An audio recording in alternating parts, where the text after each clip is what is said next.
Make an upcycled dollhouse part 5. Kitchen shelf.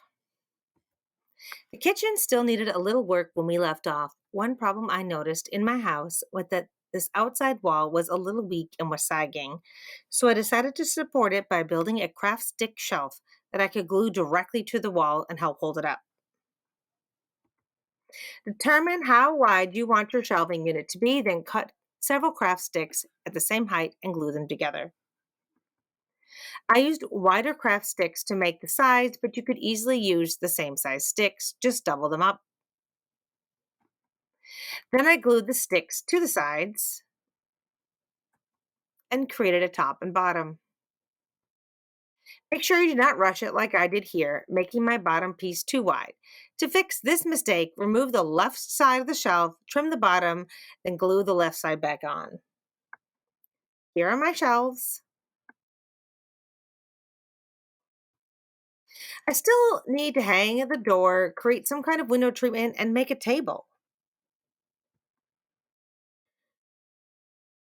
Moving on to the bathroom, I found a box and cut out a space to make a tub. I think a lot of different options could be used to make a tub. When I put it into my bathroom with its multi level floors, I thought the tub seemed a little high, so I shortened it and glued a cardboard base on it. I painted it with Mod Podge or glue and let it dry. Then I chose to paint it all white, which sadly took several coats, and I never managed to take a photo. I used beads to make the faucet handles and glued several beads together to make a faucet.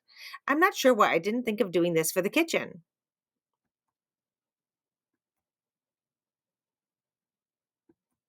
I glued all these pieces onto my tub.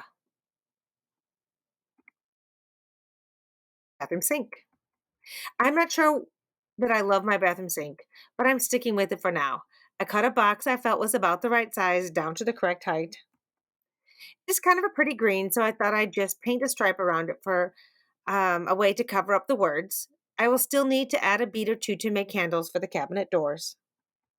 I tried to paint a water bottle cap. This didn't go so well, probably because I forgot to Mod Podge it, but it is my sink for now. The toilet. I used the other half of the Keurig cup from the living room standing lamp to be my toilet base. Because I had cut it in half, I needed to add a bit of cardboard for a bottom. I used a matchbox for the upper part of the toilet and painted everything white.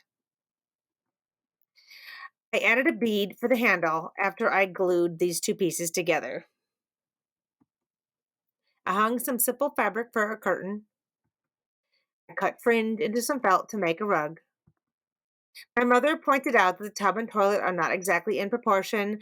When making something with recycled materials, it can be difficult to keep everything at the correct size. Bathroom hanging light. I had this very nice clear plastic cap I wanted to use somehow, so I decided to try making a hanging light for the bathroom. I cut some cord, I wanted chain, but I didn't seem to have any, and glued it to the center of my cap. I had to add glue several times and kind of hold it up while it was drying to keep the cord upright and at least mostly in the center of the cap. After it was dry, I painted light stripes on it and glued some clear yellow beads inside for the light bulb. The trickiest part was gluing the cord to the ceiling. I doubled the cord up with glue first, estimating how long it should be. I put some cardboard down on top of my paper tile to catch drips, then smeared hot glue into the ceiling and pressed the glued cord up there. Luckily, I purchased those plastic fingertips, so I was able to do this without burning my fingers off. So here is the finished bathroom. This room could probably still benefit from a railing around the floor opening and maybe some other details.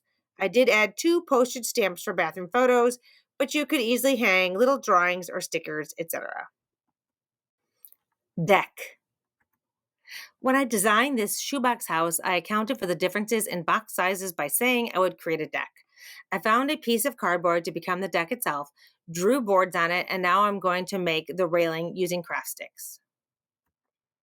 Add a bunch of craft sticks to the same height. Glue them carefully to the sides of the cardboard, making sure that A, the glue holds before you remove your hands, and B, the top of the pieces are all the same height.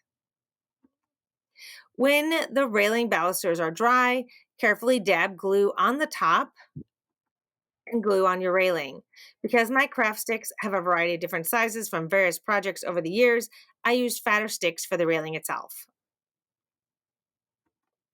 After everything was glued on, I added decorative sticks to the cover where the sticks meet the deck and then added lots of extra glue for stability. Not exactly pretty, but I think it will hold it together better. Ta-da! After I finish siding the house, I will glue this deck on. I do not think I will paint it, but you could. It might even be easier to paint it before you glue it together. And that is all for this week's Upcycled Dollhouse. I probably only have one more episode. Take care. Happy crafting.